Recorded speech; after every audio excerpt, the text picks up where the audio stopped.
আমি এখানে মাংস নিয়েছি, ব্রয়লার মুরগি ভালোভাবে কেটে উঠে নিয়েছি, ধুয়ে নিয়েছি আর টুকরো টুকরো করে কেটে নিয়েছি। যতটুকুভাবে আমার প্রয়োজন ওইভাবেই আমি কেটেছি। তো এখানে বানাবো আমি চিকেন পকোড়া। তো প্রথমে সস দিয়ে দিলাম, টমেটো সস, তারপর ধনিয়া গুঁড়ো, তারপর দেব জিরার গুঁড়ো, তারপর এটা দিছি গরম মশলা, কালো মরিচের গুঁড়ো, আর এখানে আছে শুকনো মরিচের গুঁড়ো, আর স্বাদ মতো লবণ, আর আদা রসুন পেস্ট,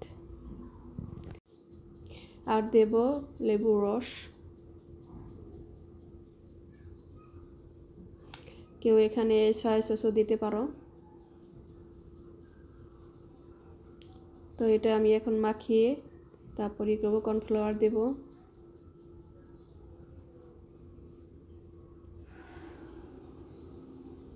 আর দেব আটা। এখানে কর্নফ্লাওয়ার একটু বেশি লাগবে, আমার শেষ হয়ে গেছিলো। এখানে আটা আর দেব চালের গুঁড়ো, একটু সামান্য চালের গুঁড়ো দেবো, 1 চামচ বা 2 চামচ, ওটা একটু মচমচে হওয়ার জন্য। তো এখানে ভালোভাবে মাখাতে হবে। আর এটা তারপর ওদিকে তেল আমি দিয়েছি কড়াইতে, ওটা গরম হয়ে গেছে এখন একটা একটা করে আমি ছেড়ে দেব।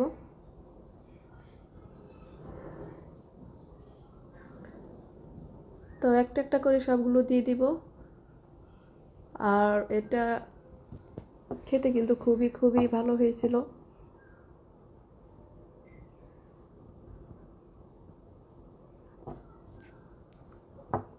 তো সবগুলো দিতে থাকি, আর এটা একটার সাথে একটা কিন্তু লেগে যাবে না, সুন্দর হয়ে গেছিলো। এটা তেলটা ভালোভাবে আনাতে হবে, তাহলে সুন্দর হয়ে যাবে।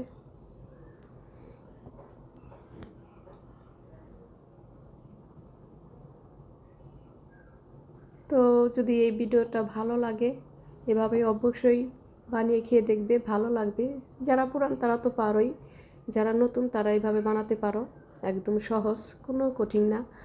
আর মানে অত বাইরের মশলাও না, যা ঘরোয়া মশলা যা আছে ওটা দিয়েই হবে। আর ভিডিওটা যদি ভালো লাগে তাহলে অবশ্যই লাইক কমেন্টস করবে আর একটা সাবস্ক্রাইব করে দিবে, তাহলে নতুন নতুন ভিডিও পাবে। আর কমেন্টসে জানাবে যে কেমন হলো, তাহলে আমি আরও মানে উৎসাহিত হব নতুন নতুন ভিডিও আনার জন্য। তো এই দেখো কত সুন্দর হয়েছে পকোড়াগুলো, খেতেও কিন্তু খুবই দুর্দান্ত স্বাদ হয়েছিল। আর এখানে তোমরা সস দিয়ে খাবে, আমি এটা শুধু দেখাচ্ছিলাম, যে তখন আর কি পরিবেশন করিনি, কাজে একটু ছিলাম। তো সস দিয়ে খুবই ভালো লাগবে। তো তোমরা ভালো থেকো, সুস্থ থেকো।